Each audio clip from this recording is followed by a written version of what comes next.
Welcome to the BBC News at 1. The impact of Britain's departure from the EU could leave the country substantially worse off, according to a leaked government document. An analysis of 3 scenarios was drawn up for the office of the Brexit Secretary, David Davis.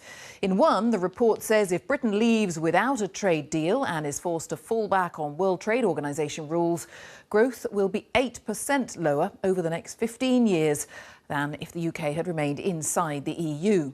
But the government insists Britain won't be worse off and that its preferred bespoke trade deal option wasn't analysed in this document.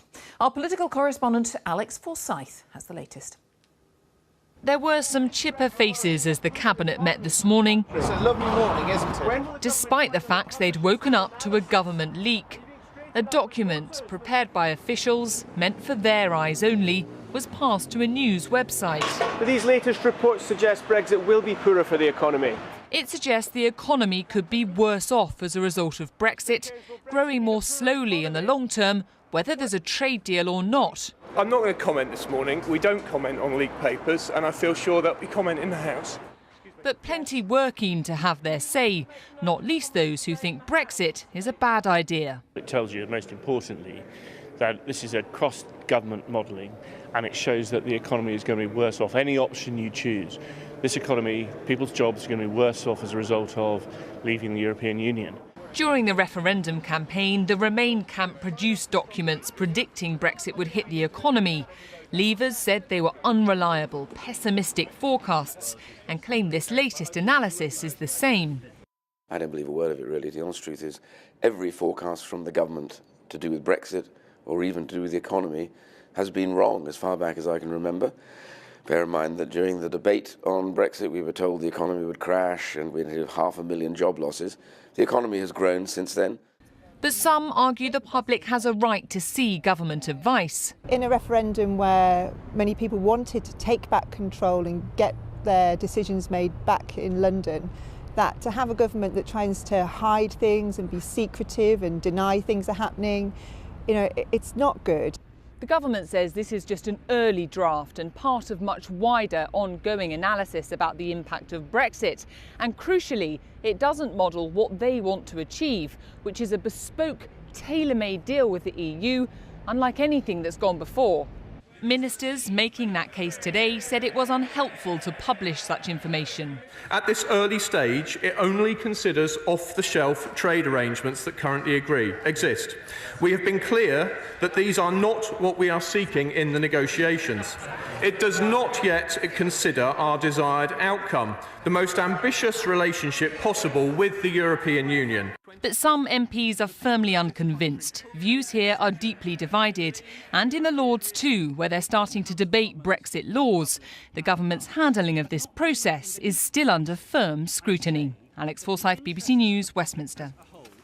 Well, let's look at the figures here. Our economics editor, Kamal Ahmed, has joined me. The government says it's not the option it wants. It does, though, look at 3 specific scenarios. It does, Jane. It's those pesky forecasts again. What are we to believe? Well, the modelling is about what we know from all the evidence around the world about global relations. If there are barriers put up to trade, that is seen by all the models as having a negative effect on your economy. And this government analysis tallies with economic analysis by the London School of Economics, the National Institute for Economic and Social Research, big, serious forecasters. But the thing to remember with these things is that forecasts are not what will definitely happen. It is a judgment on what is likely to happen. And there has been some economic negative effect of the referendum, slightly slower growth. But it is up to politicians to drive the economy. Brexit isn't the only thing going on in the economy. So if there is better global growth, for example, the economy will perform better. And as Alex said in her report, no modelling of this new bespoke arrangement that the government says it wants because it's unique. Well, it's hard to model what is unique. So yes, the forecasts are negative, as have many others been, but it doesn't mean it will definitely be the outcome of where the UK economy goes. All right, Kamal, thank you. Well, let's talk about those politicians and the politics as well. Our assistant political editor, Norman Smith, is following this lunchtime's events at Westminster. A pretty febrile day, Norman. Indeed, with ministers insisting they are not going to publish this report, although it's worth bearing in mind that they were forced kicking and screaming just a few weeks ago to publish other analysis of the effect of Brexit on different parts of the economy. And you know, some Brexiteers are pretty relaxed about this report being published because it doesn't really tell us a vast amount new. There have been loads of economic reports warning of the potential woes of Brexit. The real political hoo-ha over this report is the fact it was leaked because it was only given to those right at the top of government, and in a sign of the tensions in Tory ranks, some Brexiteers are suggesting it was leaked by those who want to scupper the chance of a radical break with the EU, because it is suggested in the report that would be the most damaging outcome. And it is implied that perhaps those sympathetic to the Chancellor, who suggested we only wanted to diverge very modestly from the EU, are perhaps behind this. And the real fear of the Brexiteers is maybe the Prime Minister is beginning to go along with the Chancellor's views, and their fear is they end up with what they call BNO. No, that is not a reference to Lord Snooty and his pals. It refers to Brexit in name only. In other words, we leave the EU, but really not much changes. Norman, thank you. Norman Smith there at Westminster. A review carried out by the auditors PwC has found no gender bias in pay decisions for on-air staff at the BBC, though its report said the corporation's approach to setting pay in general has been far from perfect.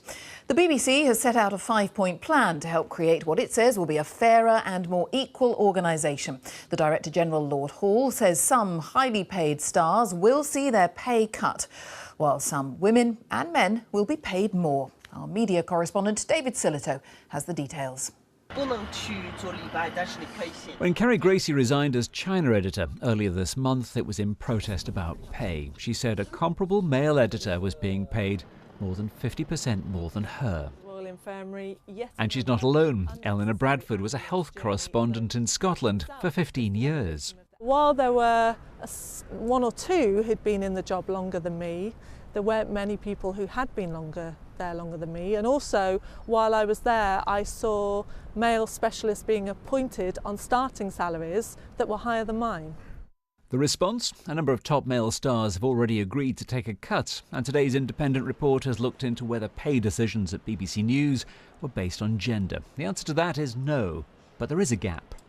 So, overall, a pay gap of 6.8% between men and women, which is less than it is for the BBC as a whole. But there are some other findings in this report. For instance, at the very top, there are more men, and it says they're paid too much. They're going to have pay cuts, and a number of women are going to have pay rises.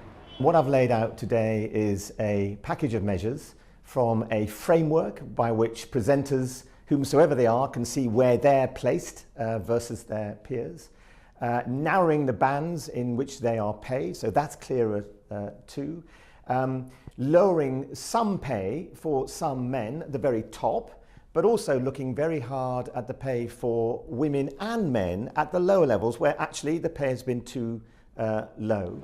But there are serious doubts about this report and its findings from the women who've been campaigning for equal pay. BBC Women has had to reject this report because we were really hoping to be consulted on its scope and on its methodology. That did not happen, and it's hard to reach any other conclusion other than the conclusion that this report has reached the conclusion the BBC wanted it to reach. And also the report doesn't cover the BBC's really big earners in entertainment. It's just a survey of news, and one reason for that is news isn't as competitive as it used to be. Pay rates for the sort of star journalists are way over the top, in my view, in today's market, and I think that's clearly being addressed. The rest of the situation is much more difficult because it's highly subjective who's got the same level of job as somebody else. The BBC says it wants to be a leader in equality and to reduce the yawning pay divides, but convincing BBC women that it's truly serious about pay equality it's still got work to do. David Sillito, BBC News.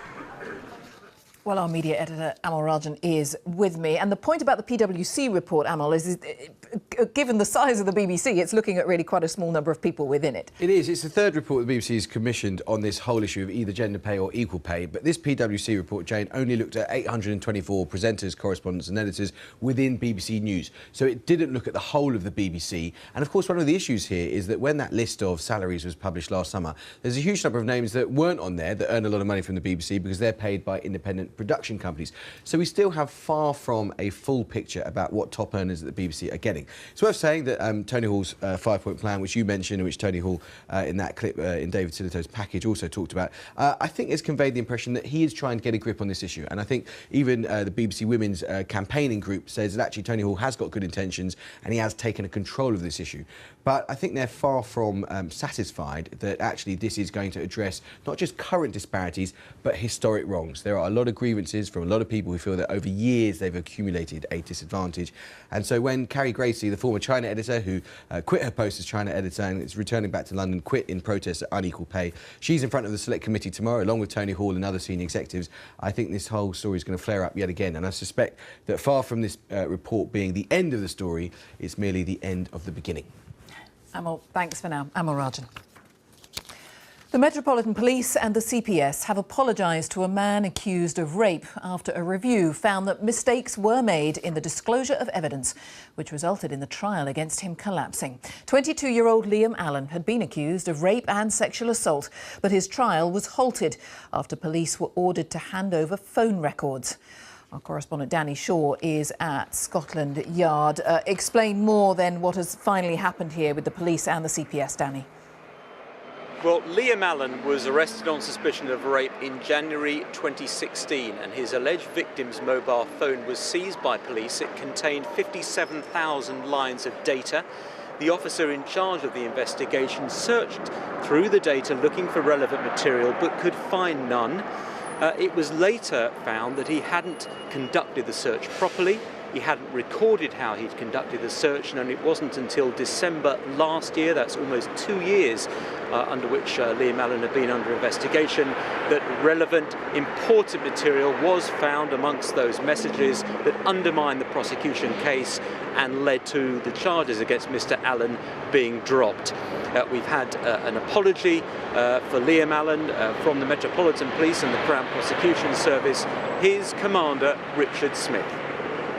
We accept, the Met accepts and the CPS accept that we failed to identify this error early enough, and we really should have done, and that's why I've apologised to Mr. Allen. That's why we've initiated a review of the other cases we have that have got past charge and are running towards trial to ensure that there are no other errors within those that should be addressed.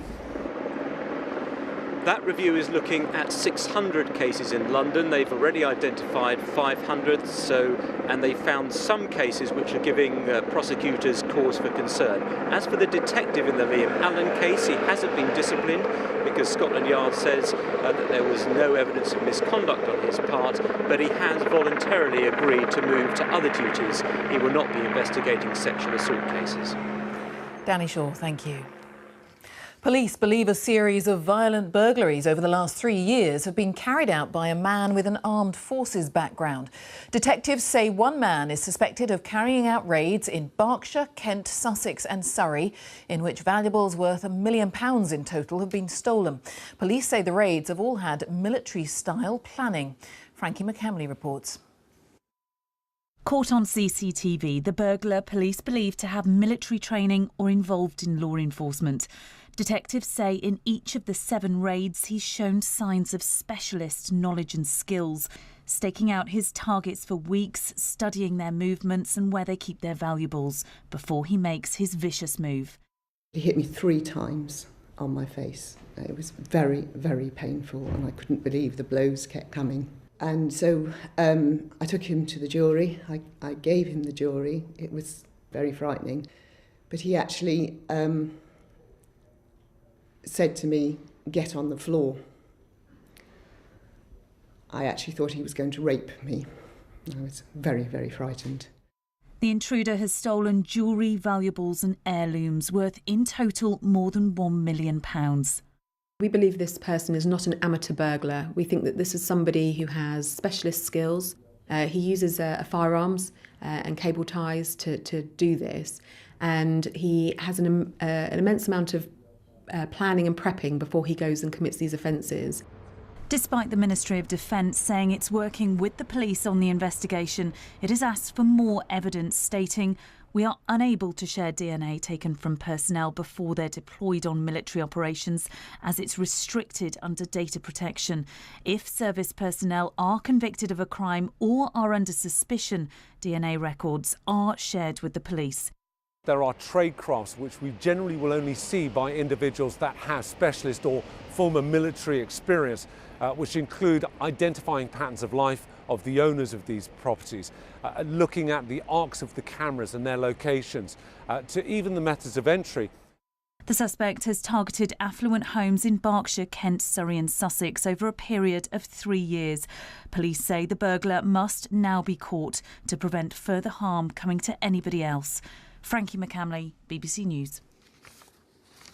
A man accused of murdering one woman and attempting to murder another had years earlier offered an undercover police officer the chance to drug and rape one of his alleged victims, according to evidence heard in court this morning. Mujahid Arshid denies killing Celine Dukran and trying to kill another woman who can't be named for legal reasons.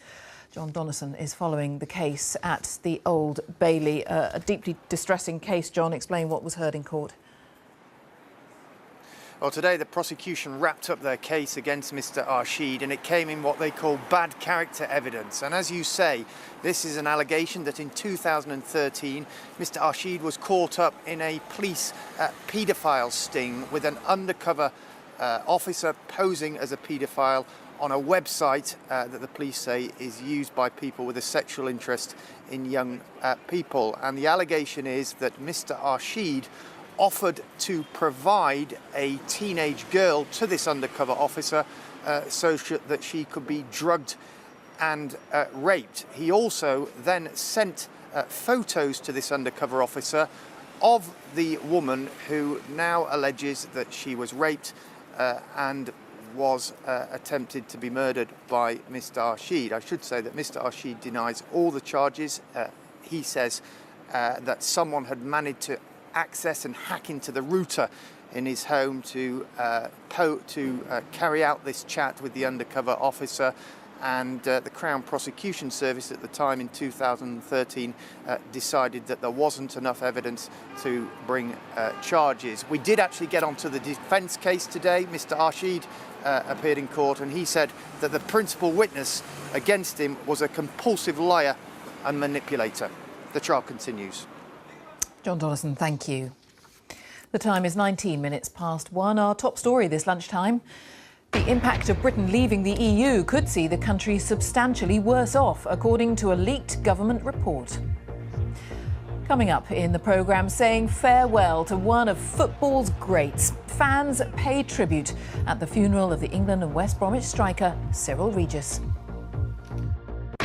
Coming up in the sport in the next 15 minutes on BBC News, Arsenal are closing in on Pierre-Emerick Aubameyang, and that could spark a number of deals before the transfer deadline tomorrow.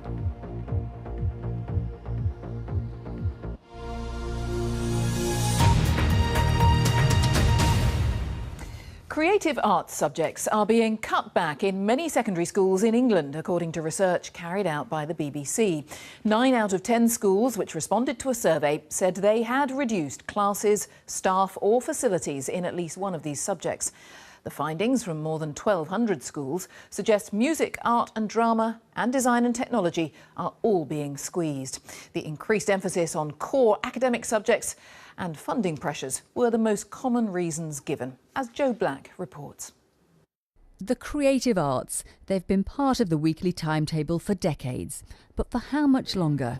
In the last few years, head teacher Jez Bennett from Northamptonshire has had to cut arts lessons, resources and staff, and is teaching some of the classes himself. I've had to make some decisions about whether I can afford to run certain classes And I know that there are schools that have cut GCSEs in art, music, drama, photography. I just wanted to be able to have the chance to express myself. I came to school with no art curriculum. I couldn't see myself enjoying it as much. Jobs these days mostly rely on your core subjects like maths, English, science, and that is a lot of pressure.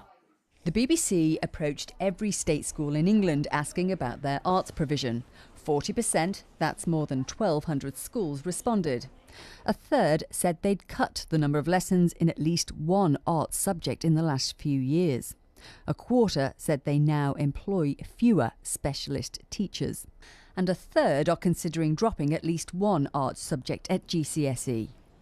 So why is this happening? Schools say the key reason is the government's focus on core academic subjects such as English, maths, the sciences, languages, history and geography. Ministers want schools to ensure more pupils sit these subjects at GCSE. School leaders say pressure on funding is also a major factor. Then you will bring the chain to her yourself. No, bear it with you, lest I come not in time. This Shakespeare Festival gives pupils all over the country the chance to perform on a professional stage. But increasingly, schools have been dropping out because they can't afford it or they don't have enough staff to take part. You must have the thing out at once. Being a creative member of society means that you are more confident. It means that you communicate better. It means that you work better with people of very, very different backgrounds to yourselves. And those are things that are absolutely crucial structures in a society which faces the kind of difficulties and problems that we face. The government says schools are required to provide a broad and balanced curriculum which Ofsted consider in their inspections. It also says it's investing £400 million in music and arts education programmes. But for most schools in our survey, cuts to the arts are not over yet, with more expected in the coming years. Joe Black, BBC News.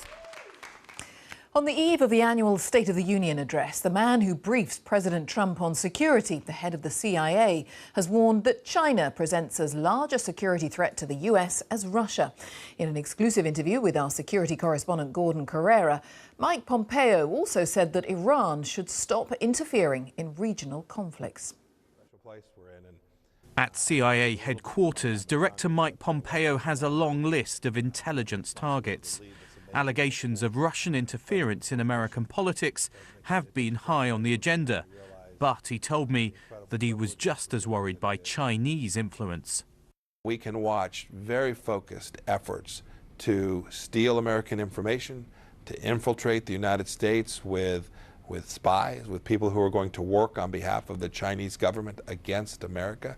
We see it in our schools, we see it in our hospitals and medical systems. We see it throughout corporate America. It's also true in other parts of the world. Including Europe and the UK? Including Europe and the UK, of course. Another priority, says the CIA director, is confronting Iran in the Middle East and beyond. Are you worried about the level of Iranian influence in Syria and the region? Yes. And are there ways in which you feel you can counter that? Yes.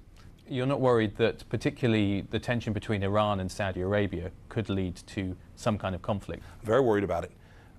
We need to make sure that that doesn't happen, and the way to do that is to ensure that the Iranian people understand that this can't be good for them. We saw the protests these past weeks. The Iranian people understand that these adventures, which cost the Iranian people tens of millions of dollars and present risk to their lives, to fight in Yemen, make no sense. The history of Iran is deep. The Persian people have a deep understanding of how to be successful in the world.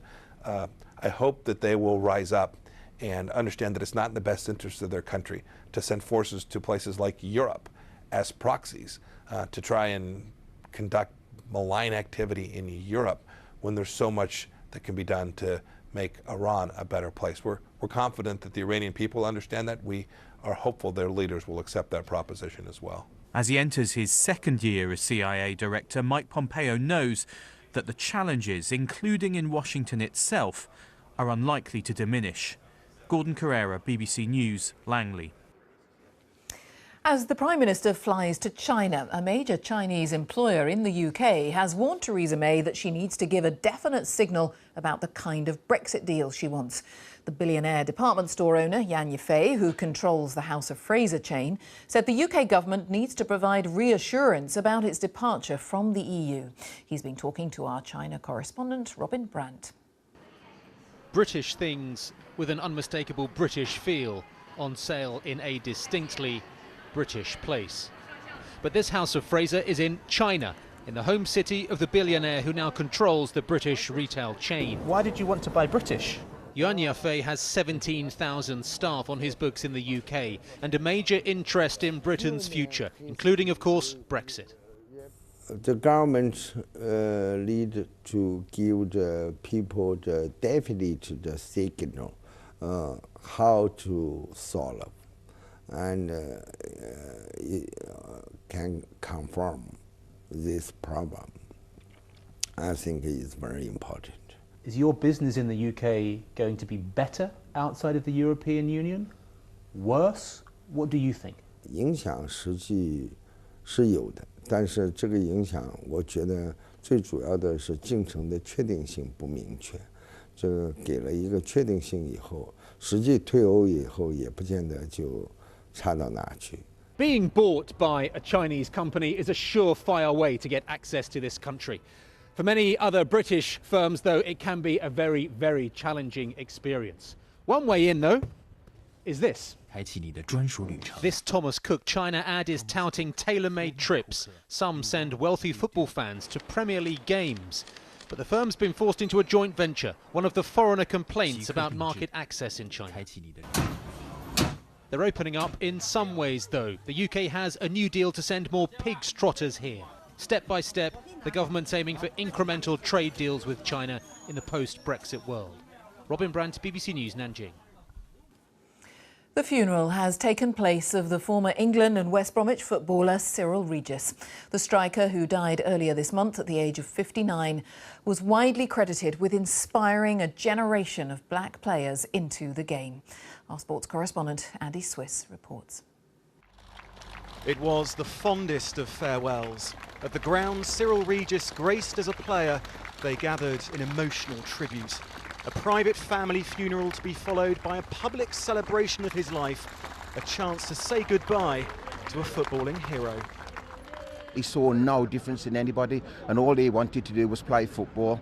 And as a young black man, he led the way. He was a remarkable footballer and a man, and I love him. I just love him. Regis taking it well on the chest. Few footballers have inspired such warmth. Oh, and what a great shot!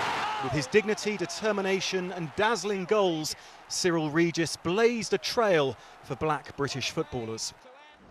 Well, for the thousands of fans, friends and family gathering here, this is a chance to celebrate a remarkable life of a player, but also a pioneer, a man who helped change football.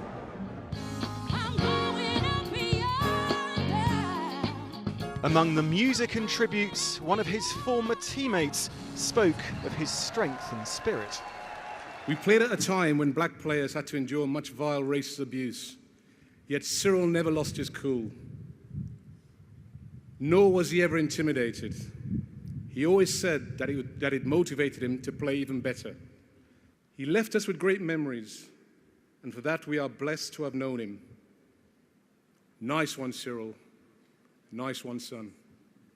Cyril Regis's daughter Michelle then paid her very personal tribute. A legend, a gentleman, the 3 degrees, Big C, the many different names you had. But I couldn't be more proud to just call you my dad. But I too one day will leave this place and return into my father's open arms and forever remain in his loving embrace. A day then to remember a man who touched so many lives, a fitting tribute to a footballing giant. Andy Swiss, BBC News, The Hawthorns. Remembering the remarkable Cyril Regis. Let's turn our attentions to the day's weather prospects now. Ben Rich has joined me. Hello, Ben. Hi, Jane. Thank you very much indeed. It was a chilly start for many of us today, particularly in the south. Some spots started the day 15 degrees lower than they were yesterday morning. There was a touch of frost, but as so often with our weather, it is all relative. I think we'd call the air that we've got across the British Isles at the moment cool air rather than anything properly cold. The properly cold air, though, is on its way behind this cold front, which will move southwards and eastwards tonight and tomorrow. And then we do get into a much colder feel with some strong winds as well. And the first sign of the change already beginning out west, thickening cloud there for a weather watcher in County Londonderry. That cloud thickening up ahead of two weather systems, one which is going to bring patchy rain towards the southwest and a more significant one bringing heavy rain already across the western side of Scotland. Strong winds, gales likely here. Elsewhere, not a bad end to the afternoon and temperatures around 5 to 9 degrees. During this evening and tonight then, this little weather system will scrape along southern parts of England and South Wales. Some clouds, some patchy rain with that. But our cold front coming southwards will be more significant. Some heavy bursts of rain, some strong and gusty winds, and then behind it we get into the cold air. So Plymouth starting tomorrow morning at 8 degrees, but in Aberdeen just 1 degree. And as you can see, some wintry showers starting to push in. At 8 o'clock in the morning, quite a few showers across Scotland. Wintry not only over high ground. If you get a heavier shower,